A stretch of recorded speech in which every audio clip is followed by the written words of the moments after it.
This is an extra additional video in response to this tweet, well, this comment specifically that goes over that I brought up the magic of friendship and compared it to True True Friends, but then I didn't include it in the video about music in animation.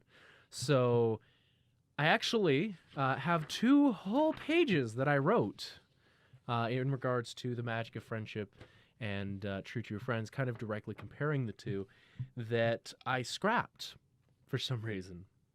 And I thought I'll just make this extra video, give you guys some simplified visuals over here that just goes over that part of the script. I'm gonna read it now, so you can see how many times I flub. I'm not gonna really do much production on this video, so apologies, but it'll hopefully give you a backstage to my recording sessions, and you can get a little bit more of my thoughts as well. Finally, let's talk about the magic of friendship. I've been following My Little Pony for over a decade now, so I've seen the good, the not so good, and the alright stories, but as a final song for this 10-year ride, the magic of friendship was alright. I liked seeing the callbacks to characters, the introduction of new foals, seeing what Ponyville's become, but it has the same problem as Here We Are in the Future or Inside Every Demon is a Rainbow. It didn't contribute to the story in a meaningful way. It's just a standalone song that got tacked onto the end of an episode about maintaining friendship. Interestingly, Equestria Girls, a spin-off series of Friendship is Magic, already did something similar through the song Friendship Through the Ages. However, the writers didn't tack that onto the end of the movie and instead opted to release it as a standalone song.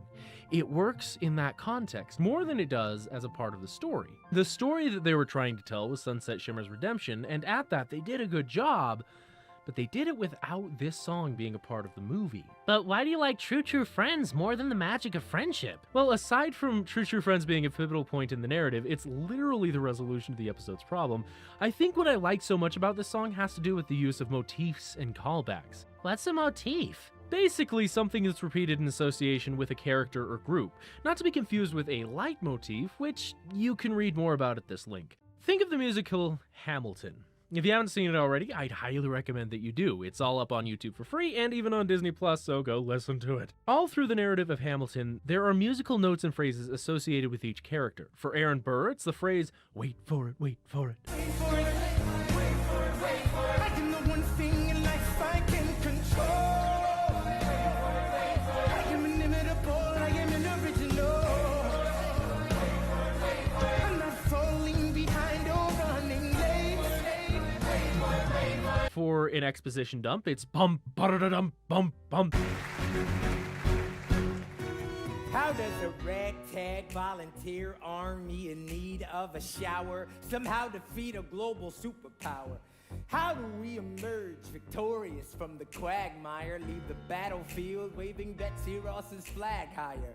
Yo. For Elizabeth Schuyler, it's hopeless. For Hamilton, it's I am not throwing away my shot, and so many more. All of these help the audience remember and feel for the characters and creates a sense of dramatic irony along the way. I'd actually recommend this video by making stuff for a full examination of how motifs were used. In the song True True Friends, there are a plethora of motifs and callbacks used to tie back to previous episodes of the show. To begin, there's a callback to a well-known song, Winter Wrap-Up. You'll notice that the guitar riffs start out in a very similar way, and this similarity actually made it easier for a combination song to be made a few years later. True True Friends also seems to layer in new musical styles with each new character. With Rainbow Dash, the character most associated with rock music, we start hearing a kick drum in the background. With Rarity, there are both visual and musical references to her solo song, Art of the Dress. When they start heading over to Pinkie Pie, the tempo builds up in a way reminiscent of the Smile song, and we even see her on her friend's back in virtually the same way. And there are even more visual references to things like Pinkamena and Winter Wrap-Up. Then, when Applejack gets reformed, we start hearing very folksy instruments in the background, such as a woodblock.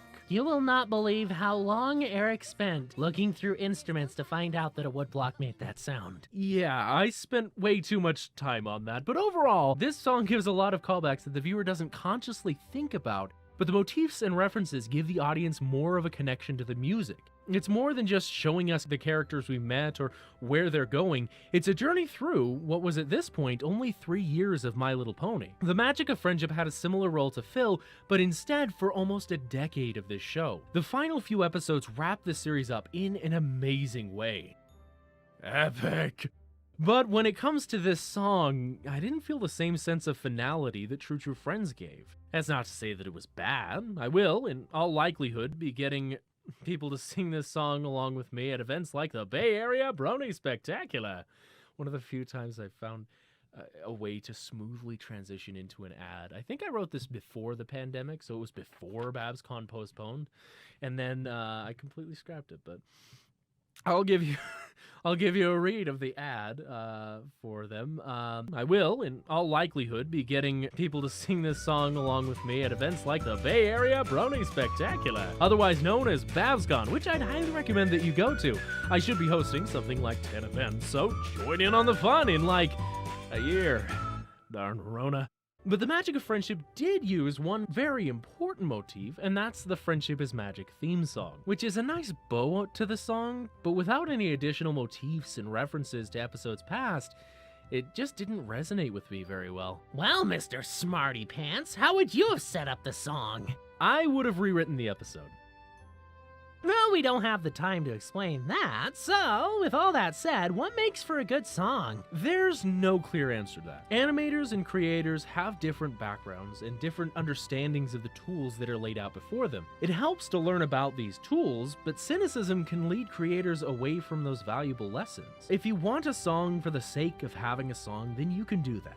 But it won't be as revered as projects that do put effort into smoothly transitioning from a story to a song. Animation can tell a story. It can give us fun visuals or silly songs, but when a creator is passionate and works to make the most out of their tools, animation can take you to another world where you feel sorrow for a lion cub, feel relieved when a group of unexpected heroes walk over the horizon, or when a father celebrates his son's birthday on a hilltop. Animation can be life-changing, but only if the creators make the most of their tools. I'm not an expert, but I hope this gets the ball rolling on exploring how to better incorporate music.